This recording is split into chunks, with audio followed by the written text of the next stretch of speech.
प्यारे बच्चों, इंग्लिश वाले महेश सर की क्लास में आपका वेलकम है। आज मैं खास आपके एग्जाम के लिए एक ऐसा टॉपिक लेकर आया हूं जिससे आप बहुत डरते हो, बट डरना नहीं है। ये इंग्लिश वाले सर की क्लास है, यहाँ आपको फुल सॉल्यूशन मिलेगा। तो आज मैं आपको सिखाऊंगा कि एक अच्छा आर्टिकल कैसे लिखें और पूरे नंबर कैसे लें। अच्छा, ये चीज कब संभव हो सकेगी? जब हम ये चार बातें समझ लेंगे। सबसे पहली बात, एक आर्टिकल का फॉर्मेट क्या होता है, किस तरह से लिखा जाता है। दूसरी बात, मोस्ट कौन कौन से, और आपको इसी की आवश्यकता है क्योंकि एग्जाम पास में और आप चाहते हो कि कौन कौन से आते हैं, बता दूंगा। तीसरी बात, किस टेंस में लिखे जाते हैं। तो हमारे आर्टिकल हैं, इनमें कौन सा टेंस लगेगा, इस बात को जानना बहुत इंपॉर्टेंट है क्योंकि आप सारे आर्टिकल नहीं रट सकते हो। जो आपको आइडिया मिल जाएगा तो आपके सेंटेंस करेक्ट हो जाएंगे अगर आपको टेंस पता चले। और चौथी बात, वन सॉल्व क्वेश्चन, एक क्वेश्चन हल करके ही बताऊंगा, तो वीडियो को स्किप मत करना। आज आपके आर्टिकल की प्रॉब्लम का 100% सॉल्यूशन है। सबसे पहला है फॉर्मेट। तो देखिए, इनके फॉर्मेट में एक गलती भूल के भी मत करना, कहीं आप इसको ऐसे बॉक्स बना के बॉक्स के अंदर लिख के आओ। हालांकि टीचर मना नहीं करेगा, लेकिन ये नहीं, गलत माना जाता है, ये खुला रहता है, तो इसको आप बॉक्स में बंद मत करना। पहली बात समझ में आ गई। दूसरी बात, तो देखिए, सबसे पहले आपको अपने कॉपी के खाली पेज में इस तरह से, आपका पेज है ये, उसमें टाइटल लिखना है। टाइटल एग्जाम में दिया आता है, आपके एग्जाम में 2 या 3 दिए आएंगे, उनमें से कोई एक करना है। तो जिस पे आप ज्यादा लिख सके, जिसके बारे में आपके दिमाग में कंटेंट है, जो आपको याद है, उसका टाइटल लिख दो। हो सके तो इसको कैपिटल लेटर में लिख देना, थोड़ा कैची रहता है, मतलब बड़े अक्षरों में। कोई नियम नहीं है, आप लिख दोगे ठीक रहेगा। उसके बाद में एक लाइन मेरे कहने से खींच देना, थोड़ा अट्रैक्टिव लगता है।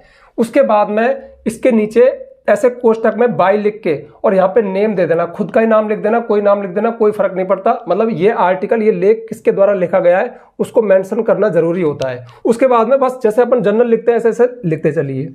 अब इसके बारे में कुछ खास बातें हैं। तो देखो, कम से कम इसमें आपको 3 पैराग्राफ होने चाहिए। जैसे मैंने क्या कहा था कि 9th 10th क्लास में पैराग्राफ आता है, तो बस सिंगल 8-10 लाइन हो गई। इसमें आप पैराग्राफ चेंज करोगे, जैसे 3-4 लाइन का एक पैराग्राफ हो गया, फिर पैराग्राफ चेंज करके दूसरा, तीसरा, तो अच्छा रहता है। कोई नियम नहीं है, अगर आप एक बिना पैराग्राफ चेंज किए पूरा पूरा लिख दो तो कोई फर्क नहीं पड़ रहा, लेकिन चेंज करोगे तो अच्छा प्रभाव जाएगा एग्जामिनर पर। तो देखो, इसमें 3 बिंदु क्या है, आपके दिमाग के लिए थोड़ा मिल जाएगा संकेत कि क्या करना है। सबसे पहले तो जो भी टॉपिक आया उसका इंट्रोडक्शन देना है, आपको उसका परिचय देना है कि वो चीज क्या है, और ये आपको 3, 4 या 5 लाइन में लिख देना है। उसके बाद सबसे बड़ा पार्ट है उसका मेन बॉडी, और मेन बॉडी 8 से 10 लाइन में लिखी जाती है। कोई नियम नहीं है, ये 9 रह जाए, ये 11 चली जाए, ये 7 रह जाए, ये ऊपर नीचे हो सकती है लाइनें। और तीसरा है कि जो विषय आप लिख रहे हो उसका निष्कर्ष क्या है। अब जो निष्कर्ष वाली बात है ना, चलो मैं थोड़ा फोकस कर दूं इनमें क्या होता है। तो देखो, जब आप किसी चीज का इंट्रोडक्शन देते हो तो फिर उसका परिचय बताते हो। जैसे ग्लोबल वार्मिंग है, ठीक है, कि वैश्विक तापमान बढ़ रहा है, पृथ्वी का तापमान बढ़ रहा है, तो उसको पहले एक्सप्लेन करो कि ये चीज है क्या। उसके बाद में फिर इसके कॉज, अब जो मेन बॉडी है उसके अंदर कॉज क्या है, मतलब कारण क्या है, इफेक्ट क्या है, इसके डिसएडवांटेज क्या है, ठीक है, मतलब ये क्यों, भाई ये क्यों हो रहा है, इसकी वजह से क्या क्या नुकसान है, ये चीज मेन बॉडी में आएंगी। और कंक्लूजन में हमेशा, मेरे एक्सपीरियंस से बता रहा हूं, हमेशा एक एडवाइस टाइप की चीज आती है कि हमें क्या बोलते हैं वो, प्रदूषण नहीं करना चाहिए, ठीक है, हमें ये चीज नहीं करनी चाहिए। जैसे सेव वाटर आ गया, जल बचाओ, तो सबसे पहले उसका इंट्रोडक्शन दे दो कि भाई ये चीज क्या है, ये प्रॉब्लम क्या है, भाई पानी की कमी हो रही है। उसके बाद में फिर जो मेन बॉडी है उसके अंदर आप उसके कॉज बताओ कि पानी, ये बात क्यों चली कि पानी बचाओ, तो पानी कम पड़ रहा है। अब इसमें एक खास बात ध्यान रखना, ये पैराग्राफ नहीं है, ये 12th क्लास में आर्टिकल है। थोड़े फैक्ट दो, आंकड़े दो कि पूरी पृथ्वी पर कितना जल है, और जो लिखो ना आप ऐसे 70% ऐसे लिखो। अब जैसे आपका जो पैराग्राफ है, लाइन है, उनके बीच में 70 दिख रहा है, 30 ऐसे दिख रहा है, ठीक है। अब ये चीज कैची वर्ड है, यहाँ पे एग्जामिनर की तुरंत नजर जाती है, तो फैक्ट दिया करो, आंकड़े दिया करो जिस चीज में अवेलेबल हो आपके दिमाग में। उसके बाद उसके दुष्परिणाम क्या है। अब लास्ट में कंक्लूजन में हमें पानी बचाना चाहिए, पानी बर्बाद नहीं करना चाहिए, तो एडवाइस टाइप की चीज आती है, मतलब मॉडल्स का यूज होगा, और वो भी शुड का और मस्ट का ज्यादातर, ठीक है, हमें ये नहीं करना चाहिए। अब जैसे वो क्या बोलते हैं, एडवांटेज ऑफ मॉर्निंग वॉक, ठीक है, प्रातःकालीन भ्रमण, तो उसके क्या क्या फायदा है आप लिख दोगे, परिचय दे दोगे कि अच्छी आदत है ये है, मेन बॉडी में उसके फायदे बताओगे, नुकसान तो कुछ है ही नहीं। फिर हमें जरूर घूमना चाहिए, ठीक है, स्वस्थ रहने के लिए करना ही चाहिए। तो ऐसी 1-2 चाहिए वाली लाइनें अंत में आती है, तो आपको थोड़ा क्लू दे रहा हूं मैं। तो इंट्रोडक्शन 4 से 5 लाइन में होगा, मेन बॉडी 8 से 10 लाइन में, और जो कंक्लूजन है वो 3 से 4 लाइन में या 2-3 लाइन में हो सकता है। अब खास बात, आंसर में इंट्रोडक्शन, मेन बॉडी और कंक्लूजन वर्ड मत लिखना। कहीं आप ऐसे लिख दो कि इंट्रोडक्शन ऐसे, अब कोई मना तो नहीं करेगा, लेकिन ये चीज ऐसे में निबंध में लिखी जाती है। आर्टिकल सीधा सीधा होता है, उसके अंदर ये पॉइंट नहीं दिए जाते, मतलब शीर्षक नहीं दिए जाते, हेडिंग नहीं लिखी जाती, डायरेक्ट लिखा जाता है। हाँ, आप पैराग्राफ जरूर चेंज कर सकते हो। और जो बात मैंने बताई, इसको अगर आपके दिमाग फॉलो ना करे कि घूम रहा है यार, मतलब हम तो 8-10 लाइन लिख देंगे, लिख देना, बट इससे थोड़ा क्लू मिल जाएगा कि यार हम किस वे में चलें, चीज़ों को कैसे कैसे हैंडल करें। ठीक है, तो इसका फॉर्मेट हो गया। हाँ, वर्ड लिमिट 125 से 150 शब्दों में ये होता है, सॉरी यानी कि 100 से 150 शब्द, 125। अब 100 का मतलब 100 पे मत रुक जाना, 100 पे 10 लाइन है यार, 10 नंबर का आता है, यूपी बोर्ड पे 10 नंबर का आता है। ठीक है, तो 10 जो चीज़ 10 नंबर की है वो 150 के 160 शब्दों तक चली जानी चाहिए, ध्यान रखना। उसने कहा 100 से वो गिनता नहीं है, साइज देखी जाती है, साइज ठीक ठाक रहे कि आपका कॉपी का पेज है उसमें लगभग 3/4 भाग। ठीक है, 2-3 भाई देखो, आप जब शुरू करोगे इसको तो 2 लाइन तो ऊपर छोड़ोगे, फिर टाइटल लिखोगे, किसके द्वारा लिखा गया उसमें चली गई, तो आपकी 3-4 लाइन तो यहाँ पे चली गई। उसके बाद में आप इसको लिखते हो, फिर नीचे 3-4 लाइन भले रह जाए कॉपी में, फिर भी ऐसा लगता है हाँ पूरा पेज कवर है। और उन 3-4 लाइनों में कोई क्वेश्चन मत करना, आपकी कॉपी के एक पेज में पूरा हुआ ये पूरा आर्टिकल दिखे। ठीक है, तो ये तो थोड़ी सी इसका फॉर्मेट हो गया। आप बढ़ते हैं आगे, लिखना क्या है। हाँ, मोस्ट कौन से, तो देखिए आर्टिकल मतलब लेख किसी भी विषय पर हो सकता है। ठीक है, जहां तक मेरा अनुभव है कि जो रेफरेंस मतलब रिलेवेंट वर्ल्ड में जो मेन मुद्दे हैं, जो चीजें हमारा ध्यान आकर्षित कर रही है, उन पर ये लिखा जाता है। और ये चीजें हैं जैसे ग्लोबल वार्मिंग, ठीक है, वैश्विक तापमान जो बढ़ रहा है, टेररिज्म, आतंकवाद इंडिया के लिए बहुत बड़ी समस्या है, या फिर ऐसे आ सकता है terrorism in India, save water, पानी बचाओ, पानी की कमी हो रही है, तो वो फेमस ही है पहले से ही। Importance of books, importance of newspapers, तो मैंने दोनों कर दिए, इंपॉर्टेंस ऑफ बुक्स या फिर newspaper reading, importance of newspaper reading. ठीक है, बुक्स का आएगा तो अलग आएगा, न्यूज़पेपर का आएगा तो अलग आएगा। फीमेल इन्फेंटिसाइड, कन्या भ्रूण हत्या, जो लड़कियों को गर्भ में ही पैदा होने से पहले मार दिया जाता है, फीमेल इन्फेंटिसाइड बहुत बड़ी समस्या है। इससे जेंडर रेशियो अनुपात बहुत गड़बड़ाया हुआ है, तो ये भी काफ़ी फेमस समस्या है। इंपॉर्टेंस ऑफ फॉरेस्ट, जंगलों का महत्व, ये तो पहले से ही फेमस है। एडवांटेज ऑफ मॉर्निंग वॉक, प्रातःकालीन भ्रमण के लाभ। ऑनलाइन एजुकेशन, ये एक नया मुद्दा है। अभी जब से कोरोना आया था ना, उसके बाद से ऑनलाइन एजुकेशन, मतलब सब बच्चे ऑनलाइन इतना आ गए हैं, और ये ऑनलाइन ही है कि आप इस वीडियो को देख रहे हो, तो इस पे भी आजकल पैराग्राफ आर्टिकल शुरू हो चुके हैं। अब देखो ऑनलाइन एजुकेशन क्या है, कि अब इसकी थोड़ी सी डेफिनेशन कुछ नहीं होती, थोड़ा बताओगे क्या है, कि आप घर बैठे मन चाहिए एजुकेशन ले सकते हो। ठीक है, मतलब बिना क्लास में जाए, और आपके पास बहुत सारी अपॉर्चुनिटीज है, डिफरेंट टीचर हैं, आप कैसा भी कंटेंट ले सकते हो ऑनलाइन। अब इसके ये कॉज क्या है, तो कॉज तो कोरोना काल हो गया, स्कूल बंद हो गए थे। अब इसके एडवांटेज क्या है, लाभ क्या है, बहुत सारी चॉइस है ना। आपको पसंद नहीं आ रहा, फटाफट से भगो, चलो आगे, तो मनचाहा कंटेंट आप ले सकते हो, वीडियो को पॉज कर सकते हो। क्लास में टीचर एक बार आगे बढ़ गया तो बढ़ गया, ठीक है, आप उसको रोक भी नहीं सकते। यहाँ पे बैक आ जा, और तू बेकार है तो हट पर है, तो कितनी सारी चॉइस है हमारे पास। ठीक है, हम बेहतर एजुकेशन ले सकते हैं। अब दुष्परिणाम क्या है कि ऑनलाइन एजुकेशन के चक्कर में बच्चों ने पेरेंट्स से फ़ोन तो ले लिए, बट उनमें अंट बाई संट चल रहे हैं, इंस्टाग्राम पर रील देख रहे हैं, ये कर रहे हैं, वो कर रहे हैं, टाइम बर्बाद कर रहे हैं, तो वो भी है। तो ये सारी चीज़ें लिखोगे। ठीक है, डोरी सिस्टम, दहेज प्रथा, ये तो पुरानी समस्या है, आज तक चल रही है। एम ऑफ योर लाइफ, तुम्हारे जीवन का उद्देश्य क्या है, अम्बिशन क्या है। How to gain a healthy life, एक स्वस्थ जीवन कैसे प्राप्त करें, स्वास्थ्य कैसे प्राप्त करें। इंपॉर्टेंस ऑफ गेम्स, खेलों का क्या महत्व है। Women's position in India, Bharat में महिलाओं की क्या स्थिति है। कंप्यूटर एजुकेशन, करप्शन, इसके अलावा और भी हो सकते हैं, जैसे computer education, joint family, mobile phone for student. ठीक है, तो ऐसे बहुत सारे मुद्दे हैं, लेकिन ज़्यादातर फेमस यही है, इनमें से ही आते रहते हैं। अब पक्का ये सोच रहे होगे सर हमें तो 2-3 बता दो, तो भाई मैं कोई ज्योतिषी नहीं हूँ और मैंने पेपर सेट नहीं किया। अब ये हाँ कंटेंट बता सकता हूँ, चलो उस पर तो मैं थोड़ा बाद में चर्चा करूंगा कि आप ये लिख के कैसे आ सकते हो, इतने सारे हैं तो क्या करें, पर थोड़ा रुको अभी। देखिए बहुत इंपॉर्टेंट बात कि हमारे आर्टिकल किस टेंस में लिखे जाते हैं, तो only and only present tense, मैंने साफ लिख दिया। थोड़ा सोच के देखो, कोई पास्ट की बात है क्या। ग्लोबल वार्मिंग अभी प्रेजेंट की प्रॉब्लम है, टेररिज्म प्रेजेंट की समस्या है, सेव वाटर प्रेजेंट का, सब प्रेजेंट ही प्रेजेंट है। कन्या भ्रूण हत्या, कोई स्टोरी नहीं है, कोई भूतकाल की बात नहीं है, सब प्रेजेंट के मुद्दे हैं, इश्यूज हैं, समस्याएं हैं, तो इनमें प्रेजेंट टेंस आता है। अब प्रेजेंट टेंस में 4 चीजें हैं ज्यादातर, तो देखो सबसे पहले नॉन एक्शन सेंटेंस, अगर आपने मेरी पैराग्राफ वाली वीडियो देखी होगी तो उसमें बताया होगा कि जब प्रेजेंट टेंस में आप कोई चीज लिखते हो ना वर्तमान में, तो नॉन एक्शन सेंटेंस प्रकट हो सकते हैं। अब नॉन एक्शन क्या है? जिनमें कोई एक्शन नहीं होता और ये सिंपल प्रेजेंट में लिखे जाते हैं, जैसे subject plus is am are plus बच गया जो। एक नॉन एक्शन सेंटेंस का एग्जाम्पल देखो, पुस्तकें हमारी सच्ची मित्र हैं। ठीक है, पुस्तकें हमारी सच्ची मित्र हैं। है से पहले मित्र आया, मित्र कोई क्रिया है क्या? नहीं है, तो फिर नॉन एक्शन है। वह मेरा भाई है से पहले भाई आया, कोई एक्शन है क्या? नहीं है, तो ये नॉन एक्शन सेंटेंस होते हैं। ठीक है, इनका स्ट्रक्चर है, सब्जेक्ट कौन है? बुक्स, उसके बाद इज एम आर में से कोई, तो बुक्स ज्यादा है तो आर लगा दिया, books are our true friends, पुस्तकें हमारी सच्ची मित्र हैं। उसके बाद अब देखो कुछ सेंटेंस ऐसे निकलेंगे। ठीक है, जैसे कि ग्लोबल वार्मिंग वर्ल्ड की बड़ी समस्या है से पहले क्या है? समस्या, तो global warming is a burning issue या burning problem of the present world, तो इज आया, तो ये नॉन एक्शन सेंटेंस हो गया। ठीक है, इस तरह से सेंटेंस निकलते हैं। एक्शन वाले प्रेजेंट इंडेफिनिट टेंस में होते हैं, अंत में ताहे तिये ते आएगा। सब्जेक्ट दो बार क्यों लगा दिया मैंने?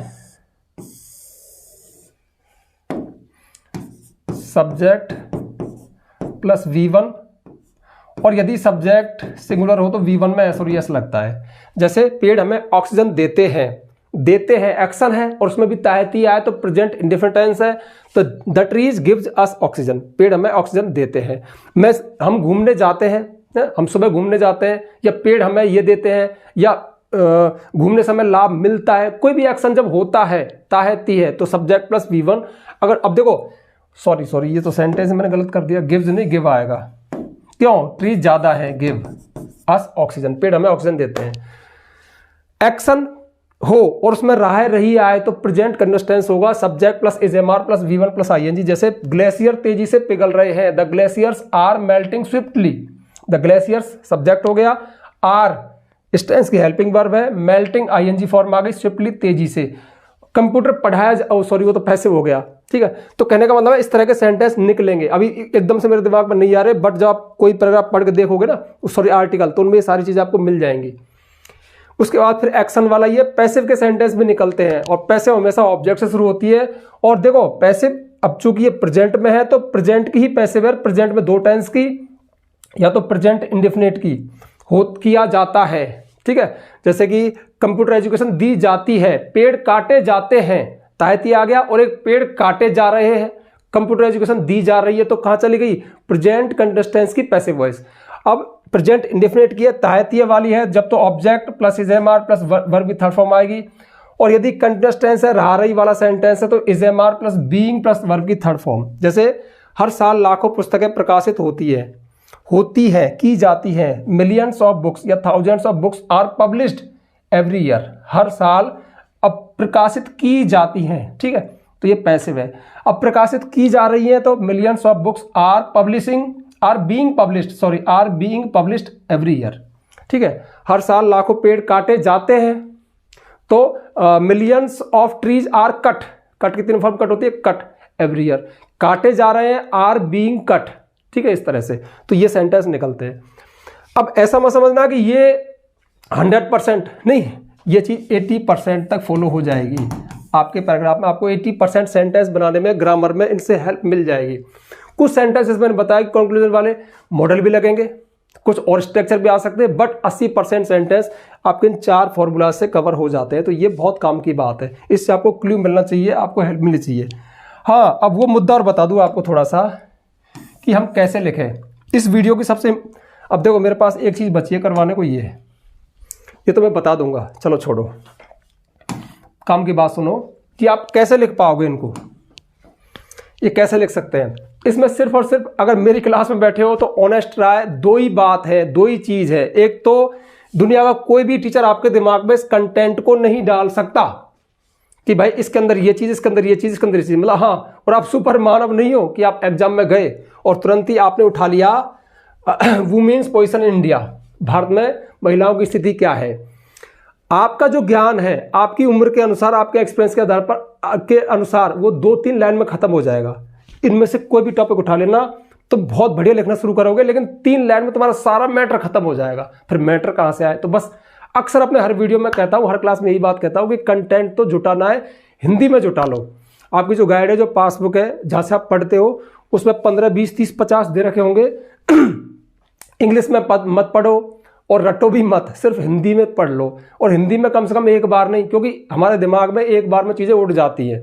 2 से 3 बार बार बार चीज़ों के पास जाओगे तो कंटेंट कंज्यूम होगा, हमारा दिमाग उसको ग्रैब करेगा। फिर थोड़ी देर आँख, आपने देख लिया कन्या भ्रूण हत्या देख लिया, ठीक है, वो जैसे ये देख लिया अटपटा सा फीमेल इन्फेंटिसाइड, अब इसको पढ़ लिया आपने, फिर आंख बंद करके आपने क्या क्या पढ़ा इसमें, फिर दोबारा पढ़ लो, फिर आंख बंद करो, थोड़ा सा कंटेंट रुकेगा दिमाग में, कच्चा माल दिमाग में ठहरेगा। उसके बाद मैं अक्सर कहता हूँ इंग्लिश बनाना सीख जाओ। और सबसे इंपॉर्टेंट बात इस वीडियो की, आपके सेंटेंस 100% सही नहीं हो सकते, तो टीचर भी गुंजाइश लेके चलता है। टीचर को पता है इस बात का कि आप 100% सही नहीं लिख पाओगे, तो वो फिर थोड़ा सा देखता है, हाँ कि यार चलो बच्चे ने अगर 70% तक भी ग्रामर के सेंटेंस सही है।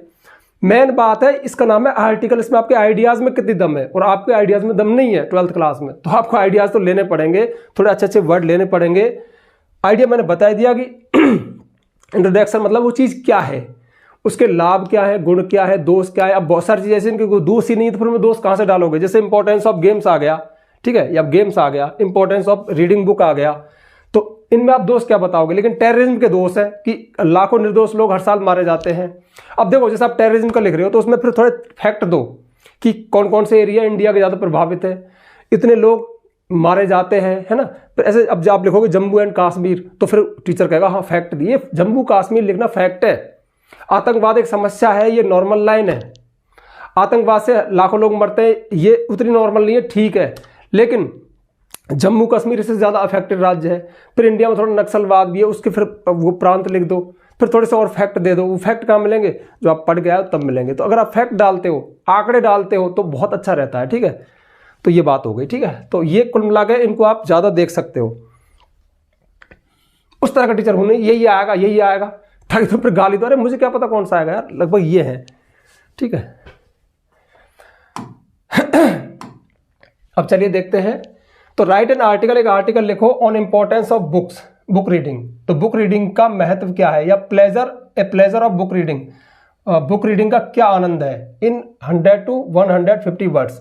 Importance of book reading, book reading का, अब देखो ये मैंने क्या डाला, टाइटल डाला, उसके बाद मैंने एक लाइन खींची। आप चाहो तो इसको बड़े अक्षरों में लिख सकते हो, कोई बाध्यता नहीं है, तुम छोटे में लिख दो, कोई फर्क नहीं पड़ता।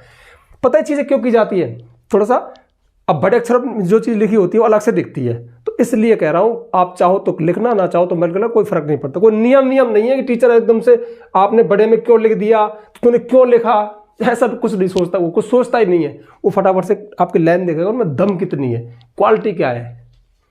हाँ, पैराग्राफ में छोटी छोटी लाइन होती है, आर्टिकल में लाइनें थोड़ी बड़ी होनी चाहिए, हैवी होनी चाहिए, क्लॉजेज का यूज हो, क्लॉजेज हो, फ्रेजेज हो, अच्छे वर्ड हो, टफ मीनिंग हो, पूरे में नहीं, 2-4 मीनिंग तो टफ हो, आइडियाज थोड़े से हैवी लेवल के हो।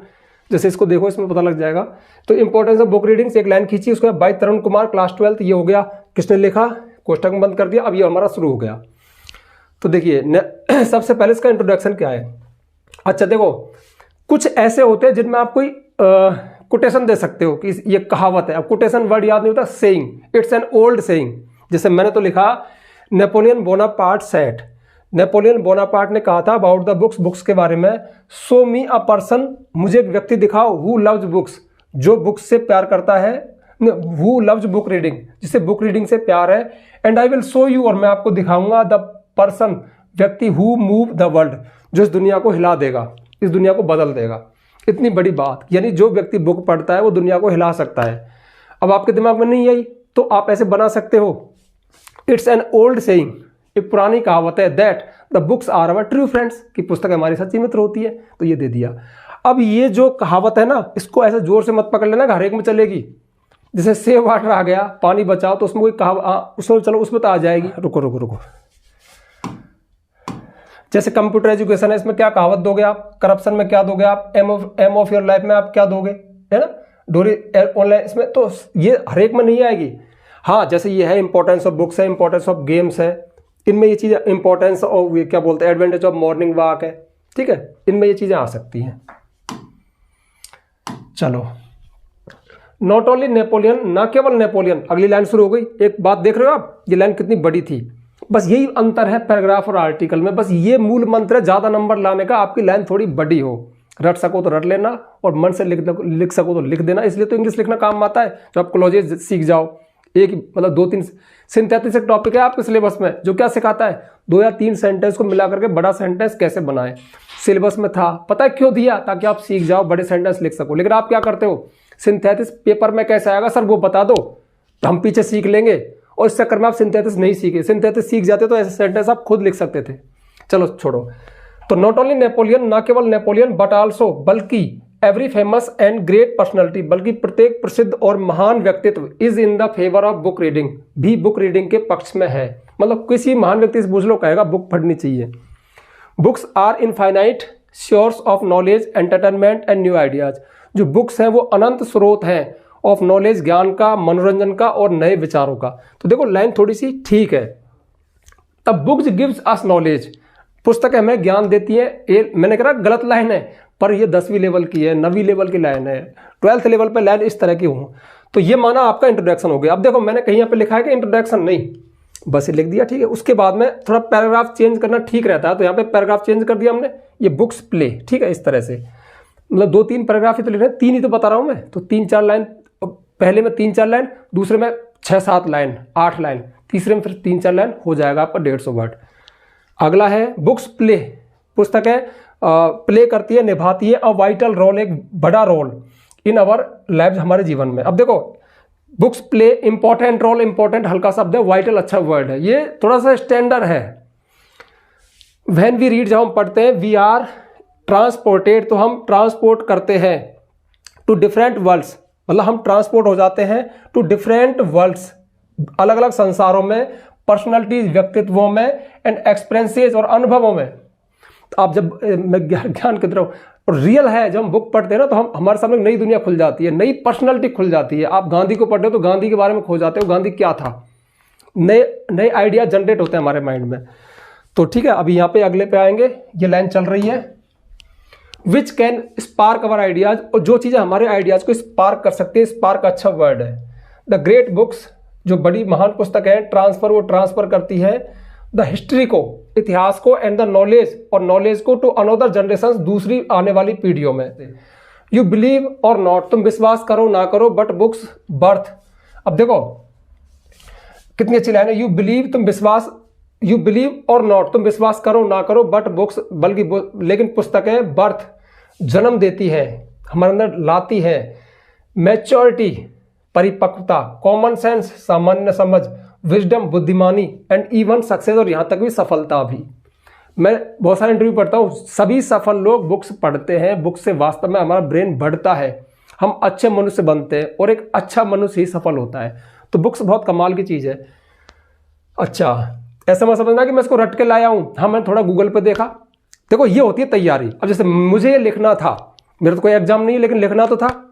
अब मेरे दिमाग में, चूंकि टीचर हूँ, बहुत तो कुछ आइडियाज अच्छे हो सकते हैं, लेकिन सभी नहीं हो सकते, तो कंटेंट को मैंने इधर उधर से लिया। लेकिन सच बताऊं 50%, 40% लिया, क्योंकि मैं भी एक क्रिएटिव पर्सन हूँ। अब जैसे ये लाइन थी, प्योर मेरी है, यू बिलीव और नॉट, बुक्स बर्थ। अब बर्थ मैंने जानबूझ के डाला, क्यों, जन्म देती है, इसका मतलब क्या है, कैची वर्ड है, अच्छा वर्ड है। आप इसे गिव लिखोगे तो हल्का वर्ड है। मैच्योरिटी, परिपक्वता, common sense, wisdom, and even success, और यहाँ तक भी सफलता भी। अब ये लाइन थोड़ा सोचने पे मजबूर कर रही है कि यार ये चीज़ें देती है, सक्सेस भी देती है, मैच्योरिटी भी देती है, इससे फर्क पड़ता है। द वर्ल्ड चेंजिंग लीडर्स, विश्व को बदलने वाले नेता, जैसे Gandhi, Mandela, Churchill, Lincoln and Napoleon were great readers. ये महान पाठक रहे थे, पढ़ने वाले रहे थे, बुक्स पढ़ते थे। अब ये क्या डाला मैंने, ये फैक्ट डाले, ये नाम डाले मैंने। तो अब जब ये नाम आपने दिए और एग्जामिनर कॉपी चेक करेगा ना, यार बच्चे ने क्या नॉलेज के साथ लिखा है, बुक्स हमें नॉलेज देती है, बुक्स हमें नॉलेज देती है। 20 बार लिख दोगे इस लाइन को, हल्का है यार, कुछ फैक्ट दो, कुछ अलग अलग बातें बताओ। Although thousands of books are published every year, यद्यपि हर साल हजारों पुस्तकें, लाखों पुस्तकें प्रकाशित की जाती है, but we should choose to read only worthy books, लेकिन हमें केवल पढ़ने के लिए वर्दी योग्य अच्छी बुक्स को ही चुनना चाहिए। कचरा बुक्स भी बहुत आ रही है, बट अच्छी बुक्स, किसी की बायोग्राफी, ऑटोबायोग्राफी है, ठीक है, या किसी का कोई हिस्ट्री है, या कोई अच्छा नॉवल है, कोई अच्छी बुक है, वो हमें पढ़नी चाहिए, जिससे हमें नॉलेज मिले, ठीक है। तो ये इसका मेन बॉडी हो गया। लास्ट में कंक्लूजन है, at last we can say, अंत में हम कह सकते हैं, अब देखो एट लास्ट वीकेंड से ये हर कंक्लूजन में आ सकता है, हर एक में आ सकता है। हम कह सकते हैं वी शुड डेवलप, कि हमें विकसित करना चाहिए a habit of book reading की आदत सिंस आवर चाइल्डहुड, हमारे बचपन से ही।